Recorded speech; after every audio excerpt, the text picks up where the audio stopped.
ইদানিং অনেকের মৃত্যুর পর তাদেরকে শহীদ বলে আখ্যা দেওয়া হয়। ব্যাপারটি কতটুকু সঠিক বলবেন কি? প্রিয় ভাই, রাসেলের উত্তরে আমরা বলতে চাই যে এ পৃথিবীতে আল্লাহর দ্বীনকে বাস্তবায়ন করতে যেয়ে অথবা বিজয়ী করতে যেয়ে কাফেরদের বিরুদ্ধে সশস্ত্র সংগ্রামে যে মুমিন ব্যক্তি নিহত হয় তাকে শহীদ বলে।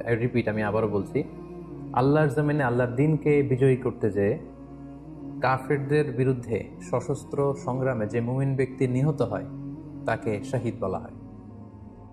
সহিহ বুখারীর বর্ণনা এসছে যে সাহাবারা আল্লাহ রাসূল সাল্লাল্লাহু আলাইহি সাল্লামকে জিজ্ঞেস করেছিলেন যে, হে আল্লাহ রাসূল, কারা আল্লাহর রাস্তায় জিহাদ করছে এটা আমরা কিভাবে বুঝবো? তার উত্তরে আল্লাহর হাবিব সাল্লাল্লাহু আলাইহি ওয়াসাল্লাম বলেছিলেন, মান কাতালা লিতাকুনা কালিমাতুল্লাহি হিয়াল উলিয়া ফাহুয়া ফি সাবিলিল্লাহ।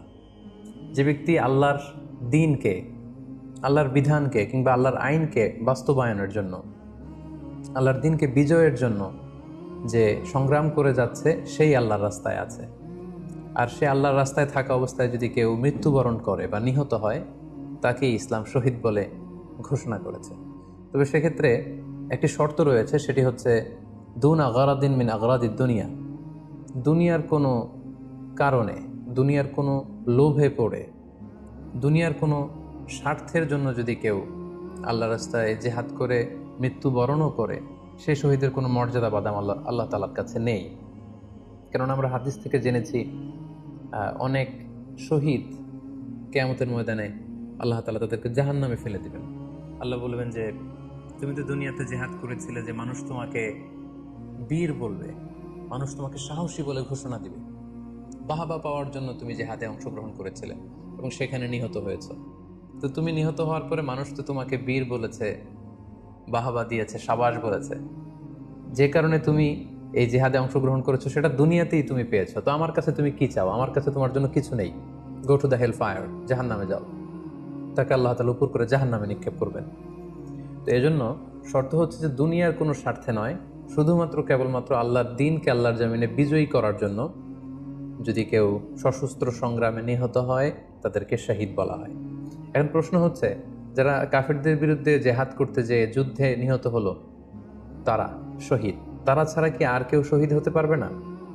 এই প্রসঙ্গে আমরা বলবো যে বেসিকলি ইসলামী শরিয়াতে শহীদ দুই ধরনের। ইবনু হাজার আল আসকালানি উনিও শাহাদাতের প্রকারভেদ করতে যেয়ে বলেছেন যে শহীদ দুই প্রকার। একটা হচ্ছে শাহিদুদ দুনিয়া ওয়াল আখিরা, যেটা আমরা বলেছি যারা আল্লাহর রাস্তায় নিহত হয়েছে তারা। আরেকটা হচ্ছে শাহিদুল আখিরা, যারা দুনিয়াতে আল্লাহর রাস্তায় নিহত হয়নি কিন্তু পরকালে তারা শাহাদাতের মর্যাদা লাভে ধন্য হবে। প্রথম প্রকার হচ্ছে শাহিদুদ দুনিয়া ওয়াল আখিরা, যেটাকে আমরা বলি শাহাদাতে হাকিকি, মানে প্রকৃত শহীদ। এরাই হচ্ছে মূলত শহীদ। এদেরকে আল্লাহ তাআলা মৃত বলতে নিষেধ করেছেন। আল্লাহ তাআলা বলেছেন, ওয়ালা তাকুলু লিমান ইউকতালু ফি সাবিলিল্লাহি আমওয়াত বাল আহইয়া ওয়ালাকিন লা তাশউরুন। যারা আল্লাহর রাস্তায় জীবন দিয়ে নিহত হয়েছে তাদেরকে তোমরা মৃত বলো না, বরং তারা জীবিত। অন্য এক আয়াতে এসেছে, বাল আহিয়াউন ইনদা রাব্বিহিম ইউরযাকুন, তারা জীবিত এবং আল্লাহর কাছে তারা রিজিক প্রাপ্ত, আল্লাহ তাআলার পক্ষ থেকে তারা রিজিক প্রাপ্ত। তাদের মর্যাদা আল্লাহ তাআলার কাছে এত বেশি যে তাদেরকে নিহত হওয়ার পরে কোনো জানাজার আগে গোসল দিতে হয় না। তাদের রক্তাক্ত দেহটাকেই সরাসরি জানাজার পরে দাফন করে দিতে হয়, কেননা সেই ঝরঝরে রক্ত নিয়ে তারা সেদিন কিয়ামতের দিবসে আল্লাহ তাআলার দরবারে তারা হাজির হয়ে যাবে। এবং আমরা যদি কোরআনের দিকে তাকাই, কোরআন আমাদেরকে জানিয়েছে, আনা আমাল্লাহু আলাইহিম মিনান নাবিয়িন ওয়াস সিদ্দিকিন ওয়াশ শুহাদাই ওয়াস সালিহিন, মানে সবচেয়ে শ্রেষ্ঠ তাবাকা বা দারাজা হচ্ছে নবীদের দারাজা, নবীদের পরে হচ্ছে সিদ্দিকিনদের দারাজা, এবং সিদ্দিকিনদের পরেই যাদের মর্যাদা আল্লাহ তাআলার কাছে সবচাইতে বেশি তারা হচ্ছে শুহাদা। এজন্য প্রতিটি মুমিনের জীবনের আকাঙ্ক্ষা বা তামান্না থাকা উচিত তারা যেন শাহাদাতের মৃত্যু আল্লাহ তাআলার কাছে কামনা করে। এবং আমরা যদি সাহাবাদের জীবনের দিকে তাকাই তাহলে দেখবো ওনারা সবসময় আল্লাহ তাআলার কাছে শাহাদাতের মৃত্যু কামনা করতেন। সাইয়েদনা ওমর ফারুক রাদিয়াল্লাহু তাআলা আনহু আল্লাহ তাআলার কাছে সবসময় শাহাদাতের মৃত্যু চাইতেন। সহিহ বুখারীর বর্ণনায় এসেছে, ওমর ফারুক রাদিয়াল্লাহু তাআলা আনহু দোয়া করতেন আর বলতেন, আল্লাহুম্মা রযুকনি শাহাদাতান ফি সাবিলিক ওয়াজআল মাউতি ফি বালাদিন সালিম।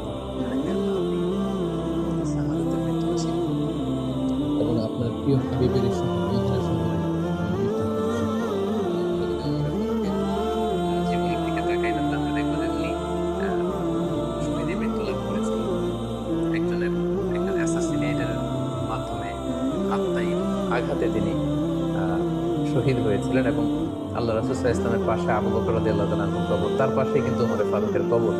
তার মানে মদিনাতেই তিনি আল্লাহ রাসূল সাল্লাল্লাহু আলাইহি ওয়াসাল্লামের পাশে মৃত্যুবরণের পরে শোয়ার সৌভাগ্য তিনি অর্জন করেছেন। তাহলে এই আলোচনা থেকে আমরা বুঝলাম যে প্রকৃত শহীদ হচ্ছে যারা আল্লাহর রাস্তায় নিহত হয় এবং এর মর্যাদা আল্লাহ তাআলার কাছে অনেক বেশি। কিন্তু এই শাহাদাতে হাকিকি বা প্রকৃত শহীদ ছাড়াও আরো অনেক মৃত ব্যক্তিকে আল্লাহ রাসূল সাল্লাল্লাহু আলাইহি ওয়াসাল্লাম শহীদি মৃত্যুর সুসংবাদ দিয়েছেন। তারা জিহাদে অংশগ্রহণ করেনি, তারা কাফিরদের আঘাতে নিহত হয়নি, তারা প্রকৃত শহীদ নয়, কিন্তু কিয়ামতের দিন তারা শাহাদাতের মর্যাদা লাভ করবে। তারা কারা? এ ব্যাপারে আমরা সহিহ মুসলিমের একটি হাদিস এখানে উল্লেখ করতে চাই, যেখানে আল্লাহ রাসূল সাল্লাল্লাহু আলাইহি ওয়াসাল্লাম সাহাবাদেরকে জিজ্ঞেস করেছেন, মা তাউদ্দুনা শাহিদা ফীকুম, ওহে সাহাবারা তোমরা কাদেরকে শহীদ বলে মনে করো? সাহাবারা বললেন যারা আল্লাহর রাস্তায় নিহত হয় তারা শহীদ। তখন আল্লাহ রাসূল সাল্লাল্লাহু আলাইহি ওয়াসাল্লাম বললেন, ইন্না শুহাদা উম্মতি ইদান লাকালিল, এরকম হলে তো আমার উম্মতের মধ্যে শহীদদের সংখ্যা একেবারে কম। যারা জিহাদের সুযোগ পাবে না, জিহাদের ময়দানে কাফেরদের বিরুদ্ধে সশস্ত্র সংগ্রাম করে যারা নিহত হওয়ার সুযোগ পাবে না, তাহলে তো তারা শহীদ হতে পারবে না। সাহাবারা এই কথা শুনে বললেন, ইয়া রাসূলুল্লাহ তাহলে কারা শহীদ আপনি বলেন। তখন আল্লাহ রাসূল সাল্লাল্লাহু আলাইহি ওয়াসাল্লাম বললেন যে যারা আল্লাহর রাস্তায় নিহত হয় তারা তো শহীদ বটেই, পাশাপাশি ওমান মাতা ফি তাউনি ফাহুয়া শাহীদ, মহামারীতে যারা মারা যায় তারাও কিন্তু শহীদ। প্লেগ রোগে বা মহামারীতে, এই যে করোনা ভাইরাসের সময় যারা ঈমানের সাথে ইন্তেকাল করেছে তাদেরকেও আল্লাহ তাআলা শাহাদাতের মর্যাদা দান করেন। ওমান মাতা ফিল বাতনি ফাহুয়া শাহীদ, পেটের পীড়ায়, পেটের কোনো রোগে যদি কেউ মারা যায় সে কিয়ামতের দিন শাহাদাতের মর্যাদা লাভ করবে। বল গরিকু শাহীদ, পানিতে ডুবে যদি কেউ মারা যায় সেও শাহীদ।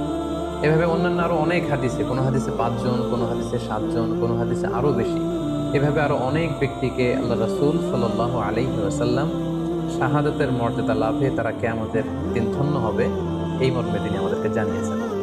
সুনানে নাসাইর একটি বর্ণনা থেকে আমরা জানতে পারি আল্লাহ হাবিব সাল্লাল্লাহু আলাইহি ওয়াসাল্লাম বলেছেন, মান কুতিলা দুনা মাজলামাতিহি ফাহুয়া শাহীদ, অন্যায়ভাবে যদি কাউকে হত্যা করা হয়, হি ইজ ডিফেন্ডিং ইনজাস্টিস, অন্যায় প্রতিরোধে মারা গিয়েছে, এরকম মৃত্যুতেও তিনি শাহাদাতের মৃত্যু বলে ঘোষণা করেছেন।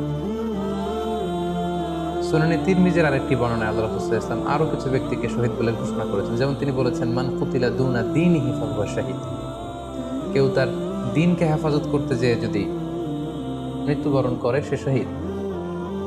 ওমান কুতিলা দুনা দামিহি ফাহুয়া শাহীদ, নিজের রক্ত বাঁচাতে যেয়ে যদি কেউ মৃত্যুবরণ করে শহীদ।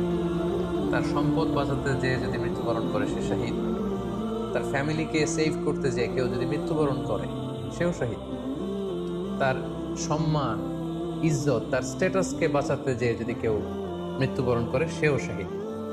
আরেক বর্ণনায় আমরা জানতে পারছি আল্লাহ রাসূল সাল্লাল্লাহু আলাইহি ওয়াসাল্লাম বলেছেন, ওয়াসাহিবুল হাদমি ফাহুয়া শাহীদ, অর্থাৎ ধ্বংসস্তূপের নিচে চাপা পড়ে যদি কেউ মারা যায় বা কোনো দেয়ালের নিচে চাপা পড়ে যদি কেউ মারা যায় সে শহীদ। ওয়াসাহিবু যাতিল জানবি শাহীদ, অর্থাৎ ফুসফুসের কোনো রোগে, লেটসে লাং ক্যান্সারে যদি কেউ মারা যায়, ফুসফুসের কোনো ভয়ানক রোগে যদি কেউ মারা যায় সে শাহীদ, শহীদের মর্যাদা পাবে। আল হারিকু শাহীদ, আগুনে পড়ে যদি কেউ মারা যায় সেও শহীদ। ওয়াল মারআতু তামুতু বিজুমঈন শাহীদ, বাচ্চা পেটে ধারণ করেছে, অর্থাৎ গর্ভবতী মা যদি এই প্রেগন্যান্সির কারণে কিংবা বেবি ডেলিভারি করতে যেয়ে যদি মারা যায় সেও কিন্তু শহীদদের কাতারে দাঁড়াবে। এভাবে আমরা বিভিন্ন হাদিসের আলোকে এবং আল্লাহ রাসূল সাল্লাল্লাহু আলাইহি ওয়াসাল্লামের সুসংবাদ বাণীর আলোকে আমরা বুঝতে পারি যে আল্লাহর রাস্তায় যারা জিহাদ করে আল্লাহর দ্বীনকে বিজয়ী করতে যে মৃত্যুবরণ করেছে তারা হচ্ছে প্রকৃত শহীদ। তাদের মর্যাদা আল্লাহ তাআলার দরবারে অনেক অনেক বেশি। কিন্তু এই শহীদ ছাড়াও আরো অনেক ধরনের মৃত্যুকে আল্লাহর হাবিব সাল্লাল্লাহু আলাইহি ওয়াসাল্লাম শাহাদাতের মৃত্যুর সাথে ঘোষণা করেছেন।